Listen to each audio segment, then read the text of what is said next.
In the UK, there's a real lack of awareness, and we know this from the women who have come to us.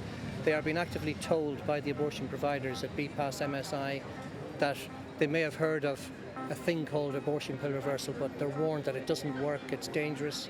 So we have to try and counteract those lies, because we know, first of all, it's safe, and more often than not effective. It's not always effective. But in the UK, our success rate is just over 50%. So we can more than double the survival rate.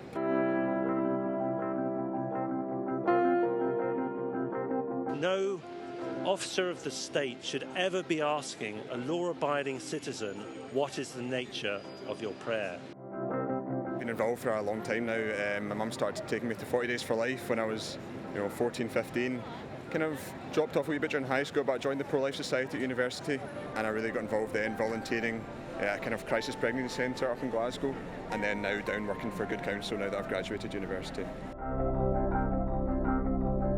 This is a classic case of hard cases make bad law. When the 1967 Abortion Act came into force, it was only ever supposed to be for a very few cases.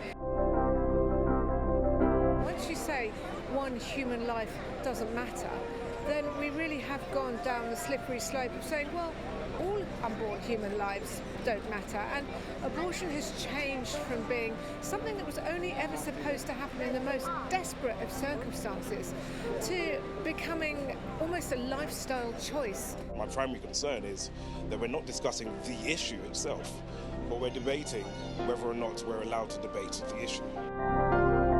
I think, I've got a strong faith, which informs it, but also from a common sense point of view and a scientific point of view, the message is very clear. Life begins at conception, and we need to defend that message at all costs.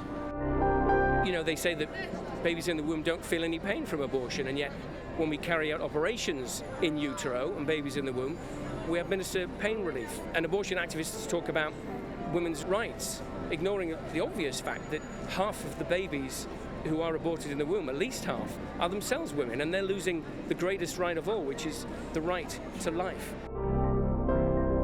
We provide moral support, we provide counselling, we give them help for money for their groceries, legal advice in terms of housing and things like that, and also citizenship.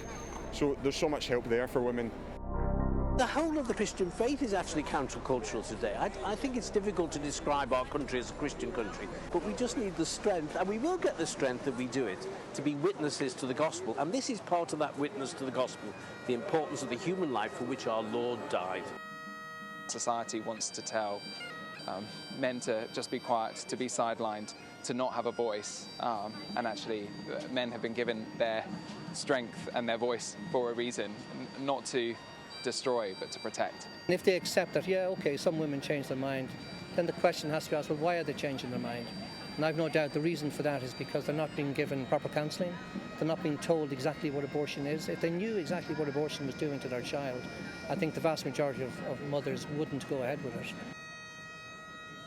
We have made the womb today one of the most dangerous places on the planet, because 1 in 4 conceptions now end in abortion.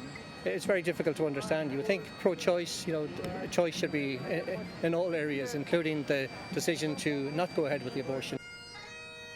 I walked into the clinic reception hysterically crying, and they rushed me through, telling me they would do the procedure first, as I was upsetting the other woman in the queue. The great narrative of the abortion lobby has always been choice. It's a woman's choice, right to choose. And I think as more and more people speak out and say that it wasn't their choice, that partners or parents or situations or even medical professionals are coercing them into abortion, it's just really starting to undermine that narrative of choice. They say that abortion is a woman's right and that it is empowering for women to decide whether or not their child inside them lives or dies. This was not my experience. I felt defeated and powerless. Abortion didn't make my problem go away. It just made me the mother of 3 dead children who I've been left to grieve.